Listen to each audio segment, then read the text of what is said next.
नमस्कार दोस्तों। आज के इस वीडियो में हम क्लास 12th इंग्लिश की अत्यंत महत्वपूर्ण पाठ इंडिगो के बारे में विस्तार से चर्चा करेंगे। इस पाठ में केवल एक कहानी नहीं बल्कि यह भारतीय स्वतंत्रता संग्राम के इतिहास का एक सजीव उदाहरण है।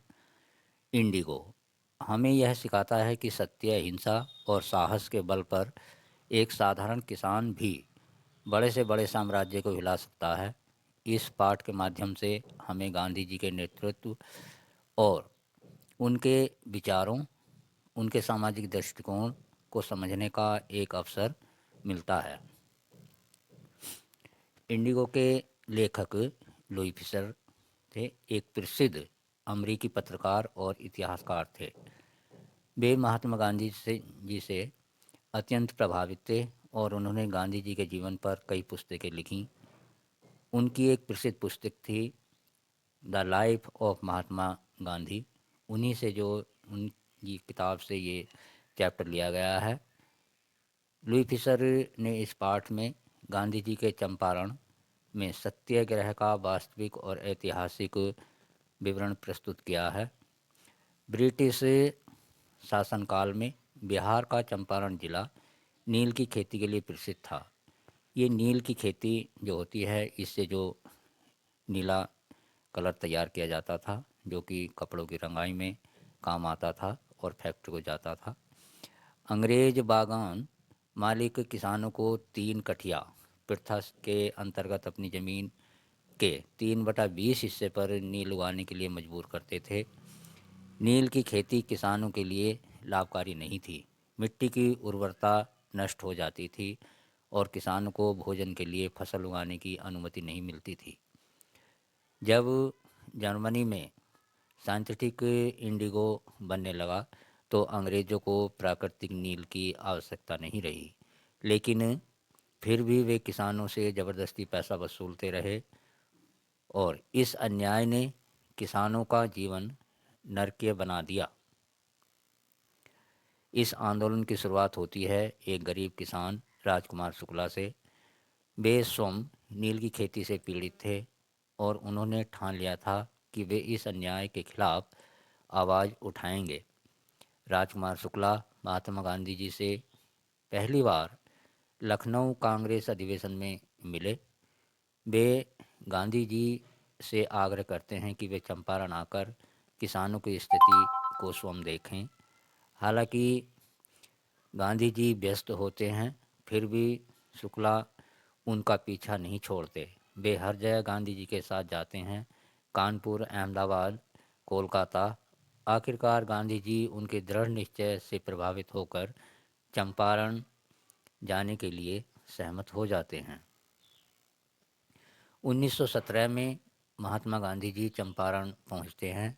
वे सबसे पहले किसानों से मिलते हैं और उनकी समस्याओं को सुनते हैं। जब अंग्रेज अधिकारियों को गांधी जी की गतिविधियों का पता चलता है तो वे इन्हें चंपारण छोड़ने का आदेश देते हैं। गांधी जी इस आदेश को मानने से इनकार कर देते हैं। वे कहते हैं कि यहाँ किसानों की सेवा के लिए मैं आया हूँ और वे अन्याय को देखकर चुप नहीं रह सकते। यह ब्रिटिश कानून की पहली खुली अवज्ञा थी जो भारत में एक नए युग की शुरुआत बनी। गांधी जी पर अदालत में मुकदमा चलाया जाता है, लेकिन जब सुनवाई का दिन आता है तो हजारों किसान अदालत के बाहर एकत्र हो जाते हैं। इस दृश्य से अंग्रेज सरकार के लिए चौंकाने वाला था। गांधी जी किसानों को शांत रहने और हिंसा न करने की सलाह देते हैं। सरकार को एहसास हो जाता है कि गांधी जी को सज़ा देना आसान नहीं है। अंततः मुकदमा वापस ले लिया जाता है। यह घटना किसानों के लिए आत्मविश्वास और साहस का प्रतीक बन जाती है। सरकार एक जांच समिति का गठन करती है जिसमें गांधी जी भी उस जांच समिति के सदस्य बन जाते हैं। गांधी जी किसानों के पक्ष को मजबूती से रखते हैं। लंबी चर्चा के बाद अंग्रेज बागान मालिकों को झुकना पड़ता है। 3 कठिया प्रथा समाप्त कर दी जाती है। किसानों को मुआवजा भी दिया जाता है। हालांकि मुआवजा कम था, लेकिन गांधी जी के लिए नैतिक विजय अधिक महत्वपूर्ण थी।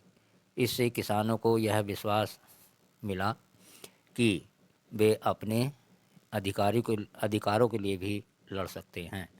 गांधी जी का उद्देश्य केवल राजनीति विजय नहीं था, वे चंपारण में सामाजिक सुधार भी लाना चाहते थे।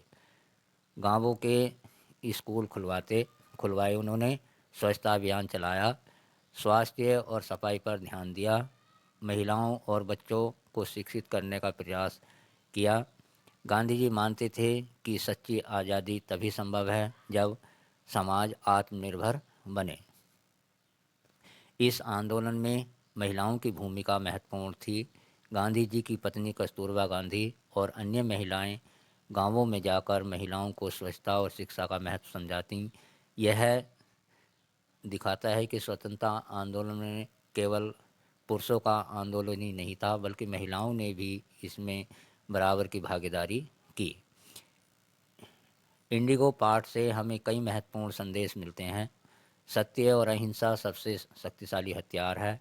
अन्याय के खिलाफ आवाज़ उठाना आवश्यक है। एक व्यक्ति भी इतिहास बदल सकता है।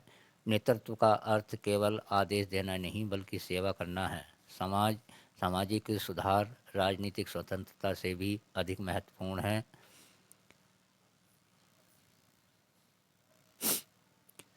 दोस्तों, इंडिगो केवल यह पाठ ही नहीं है, बल्कि यह भारत की आत्मा की कहानी है।